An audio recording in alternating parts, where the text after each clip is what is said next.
So, have you ever found yourself in a relationship where, you felt like you and your partner were speaking completely different languages? Oh, definitely. Like you're convinced you're on the same page, but then the reaction just leaves you utterly baffled. Yeah, happens all the time. If that sounds familiar, well, you're not alone, and you are absolutely in the right place today. Hmm. We're taking a deep dive into a really classic foundational text, one that genuinely transformed how millions understand these, well, essential, undeniable differences between men and women. Exactly. And we're going to unpack excerpts from, well, a truly groundbreaking book. It's the one that daringly suggests men and women are uh, almost literally as if from different planets. Right, the famous metaphor. Yeah, and the core idea is actually pretty powerful in its simplicity. Hmm. Just grasping these fundamental distinctions can, like, dramatically reduce those frustrating misunderstandings. And hopefully increase intimacy, too. And ultimately, yeah, dramatically increase intimacy. Hmm. So our mission today is really to give you a kind of shortcut to truly understanding these differences, hopefully paving the way for, significantly more fulfilling connections. And the source material for this deep dive, just so everyone knows, is John Gray's seminal work, Men Are From Mars, Women Are From Venus. That's the one. It's a book that's, wow, been around for decades now, hasn't it? But its insights still feel incredibly relevant. They're grounded in, like, real-world experiences and these sort of timeless observations. So yeah, let's jump right into the heart of it. Let's do it. Okay, that central metaphor, men are from Mars, women are from Venus, it's iconic, right? Everyone knows it. But it's more than just a catchy phrase. What does Gray actually suggest this otherworldliness truly means for us, like in our daily lives? Uh-huh. Is it just about communication styles, or does he go deeper, like into fundamental differences in how we think and feel? Oh, much deeper. Gray argues it's far more profound than just, communication styles. He suggests men and women don't just speak differently. They actually think, feel, perceive, react, respond, love, need, and appreciate differently. Wow, that's a lot. It is. It's almost as if we operate on two distinct, kind of deeply ingrained psychological systems. And he actually realized this through a very personal aha moment. Oh, really? He had his own relationship epiphany then. What was that crucial insight for him? He did, yeah. It came after his daughter, Lauren, was born. His wife, Bonnie, was in pain, apparently, and felt completely abandoned. Oh, dear. Yeah. So when John came home, she was incredibly upset. And John, well, in his typical Martian problem-solving mode, he got defensive. He thought she was blaming him for her discomfort. The classic fix-it response. Exactly. But his profound realization, the one that changed everything for him, was that Bonnie simply needed comfort, understanding, not solutions or, an explanation for why she shouldn't feel that way. Right. He realized unconditional love meant understanding different kinds of emotional support were needed for men and women, especially when they're stressed. That's incredibly relatable, that instinct to fix, when really all someone needs is just to be heard. And Gray shares some powerful examples, doesn't he? Like that couple, Susan and Jim. Oh, yeah, that's a great example. They were apparently right on the brink of divorce, feeling just too different. Mm-hmm. But after learning these distinctions were actually normal and to be expected, they supposedly fell in love again in just 2 days. Wow, 2 days. I know. It really highlights that good intentions, while, valuable, they aren't enough on their own. Specific understanding and, like, practical tools are absolutely vital. Okay, so let's talk about maybe one of the biggest friction points then. Yeah. How men and women cope with stress. Because we've all seen it, right? Yeah, for sure. Martians are men.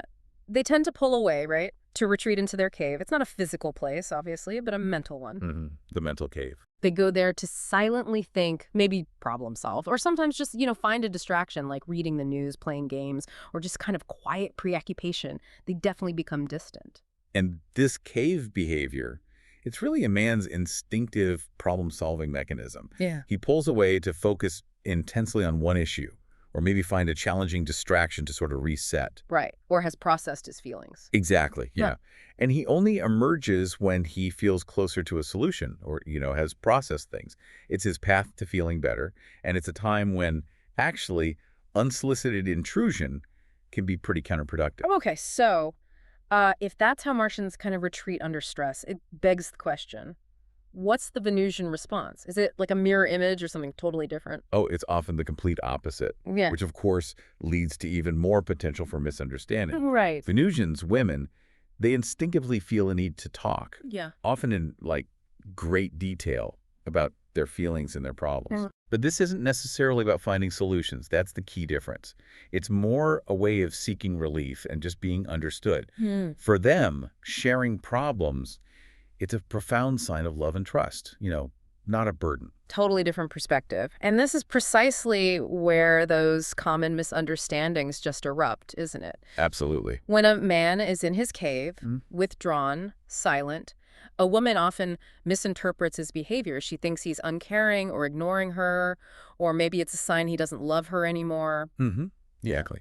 Conversely, when a woman talks in detail about her problems, a man stuck in his Martian problem-solving mode often just assumes she's blaming him or actively asking for solutions. Right. What do you want me to do about it? Precisely. He doesn't realize she just needs to be heard and validated. So what's the takeaway then, if you're a woman? Well, the advice is pretty clear. Try not to follow him to his cave.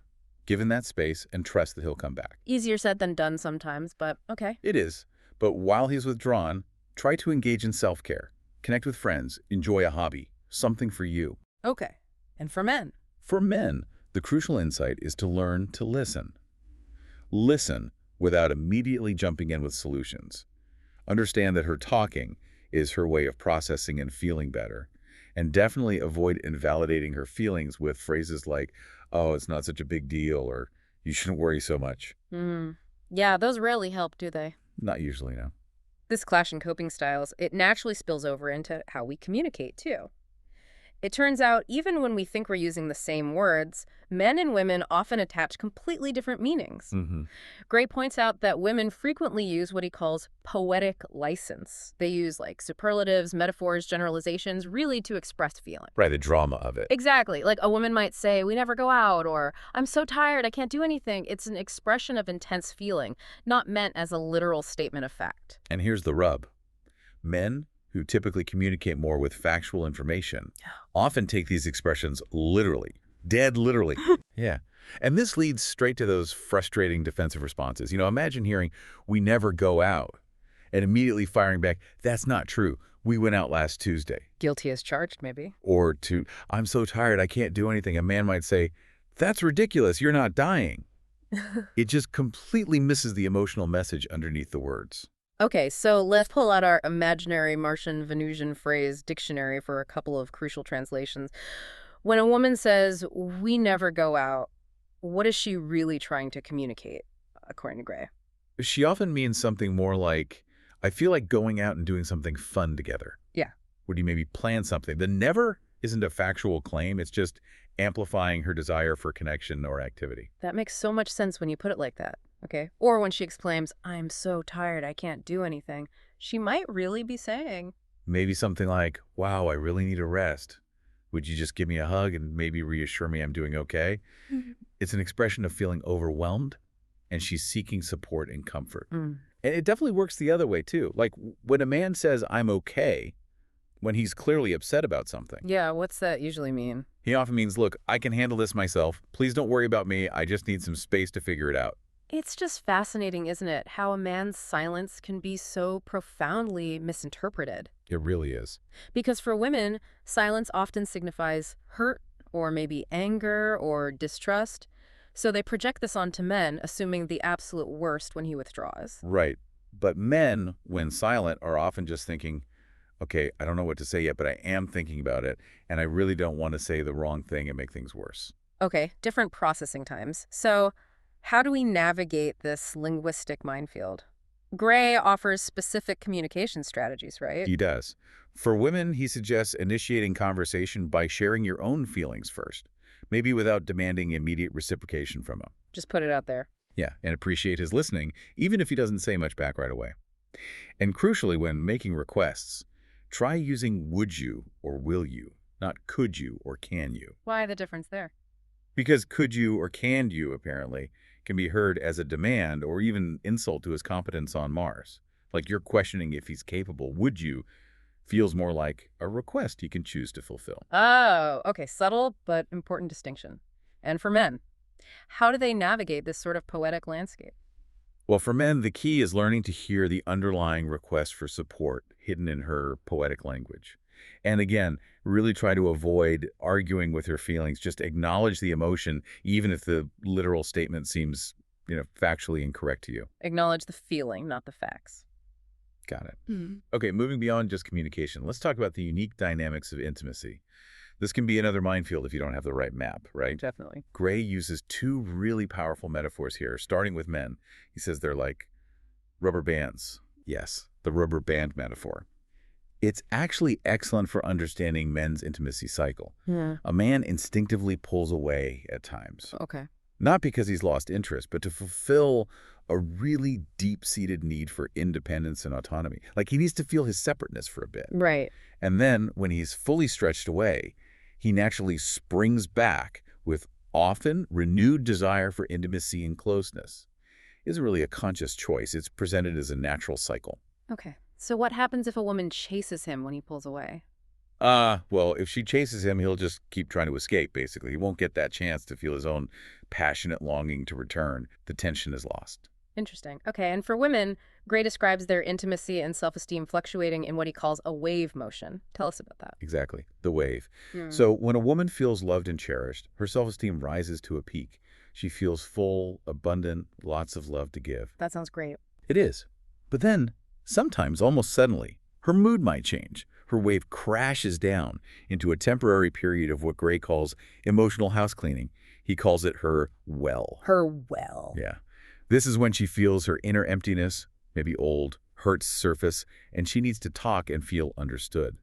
Importantly, not fixed. It's described as a natural process of releasing suppressed negative feelings so she can then rise back up again, feeling lighter.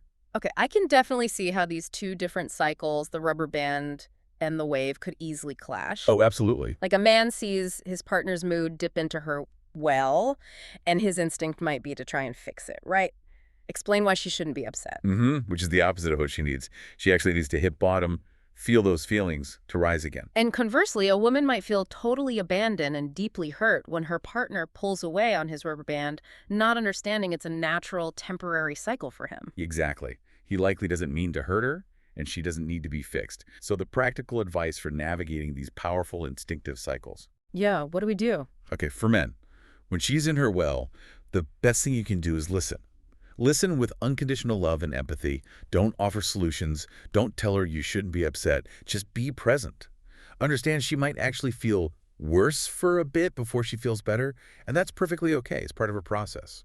Just ride the wave with her, essentially. Kind of, yeah. Be the anchor. Mm-hmm. And for women, try to allow a man to pull away. Don't take it personally, as hard as that can be. Use that time to get support from friends or pursue activities that make you happy. Fill your own cup. Exactly.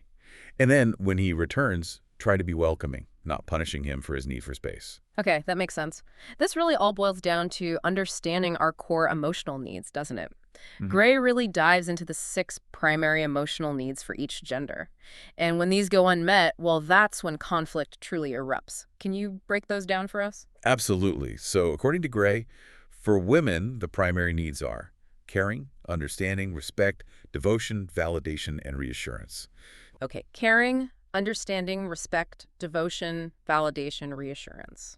Got it. And for men? For men, the primary needs are listed as trust, acceptance, appreciation, admiration, approval, and encouragement. Trust, acceptance, appreciation, admiration, approval, encouragement. Noticeably different lists. Very different. So what does this actually mean for how we interact day to day? Because it feels like a really common pitfall is that we often try to show love by giving our partners what we need based on our genders list, not necessarily what they need from their list. That's precisely it. And it so often leads to unknowingly, unintentionally turning off your partner.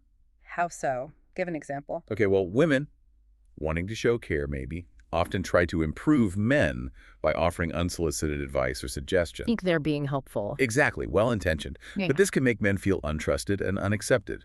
They hear, you're not good enough as you are. Yeah. And men, in turn, often offer solutions when women are upset, wanting to show their competence and caring that way. But this can make women feel invalidated and disrespected, like their feelings aren't being heard or taken seriously. It's this constant, well-intentioned mismatch. And this mismatch leads directly into arguments, right? Where it's often not even what is being said, but how it's said, the tone, the body language, that underlying disapproval. Definitely. Men commonly invalidate, maybe by explaining logically why she shouldn't be upset, making her feel her feelings are wrong or irrational. Yeah. Women, on the other hand, might express disapproval with those sharp rhetorical questions like, how could you possibly be so late? Which to a man just sounds like blame and a direct attack on his competence or intentions. Mm. Familiar ground for many, I suspect. So Gray offers techniques to address these issues, right? Beyond just understanding. He does, yeah. Very practical stuff. First, there's the love letter technique. Okay, what's that? This is a really powerful tool, apparently, for expressing difficult feelings. But privately first. You write out your anger, then your sadness, then fear, then regret, and then finally love. All in one letter. Yeah, in sequence. The idea is that processing these laters allows for a more centered, more loving communication with your partner later, after you've worked through the initial raw emotions yourself. Interesting. Kind of like journaling with a purpose. And what about asking for what you need? Because we often just assume our partner should know, don't we? We do. So he addresses this with the art of asking for support. Okay.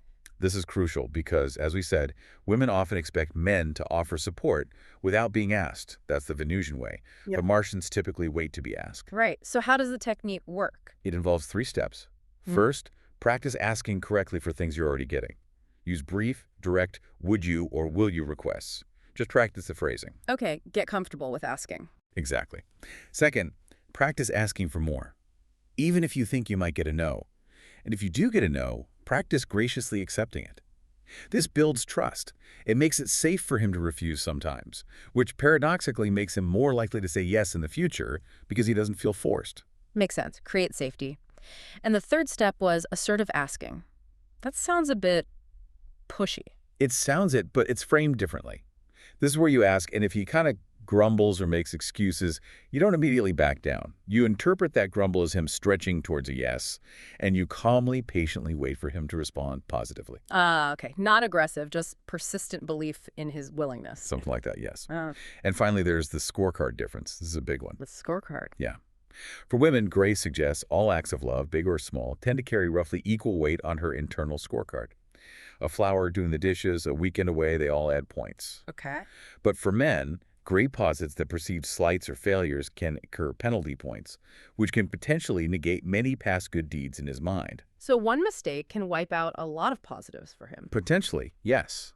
It suggests one misstep in a man's perception might disproportionately overshadow numerous positive actions he's received or done. It's a different way of keeping track. That's a really crucial insight into how effort and mistakes might be perceived differently. So what are some examples then of these actions that score big for each gender according to this model? Okay, so for men, scoring big with women involves things like really listening maybe for 20 minutes without offering solutions, bringing you flowers unexpectedly, or just validating her feelings when she's upset. Small things consistently done. The little things add up big time on her scorecard. Exactly. And for women, scoring big with men includes things like not offering that unsolicited advice we talked about, showing sincere appreciation for his efforts, and yes, genuinely enjoying physical intimacy. These things meet his primary needs for trust, acceptance, appreciation, admiration. Ultimately, this whole deep dive emphasizes that love helps him to know that he is enough to fulfill others.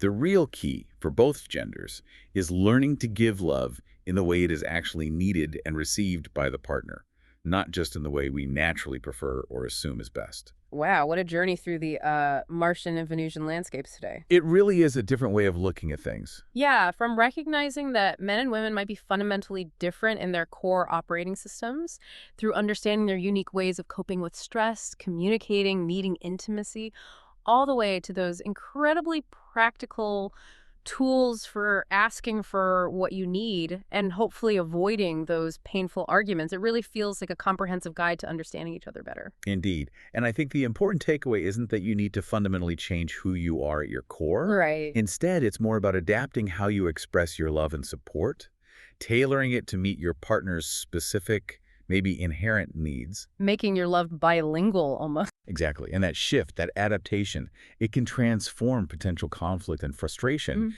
into genuinely profound opportunities for deepening intimacy and connection. It allows both partners to finally feel truly seen and loved for who they are. It helps move you from that frustrating, why are you like that, to a more understanding, Okay, that's just how you are, and now I have a better idea of how to connect with you. That's a powerful shift. So as you go about your day, maybe think about this. What if the biggest challenge in your relationships isn't actually a lack of love, but simply maybe a lack of a personalized translation guide for your partner's home planet? Good question to ponder. We really encourage you to perhaps apply some of these insights, even just one or two, and just observe. Observe the potentially incredible changes that might just follow.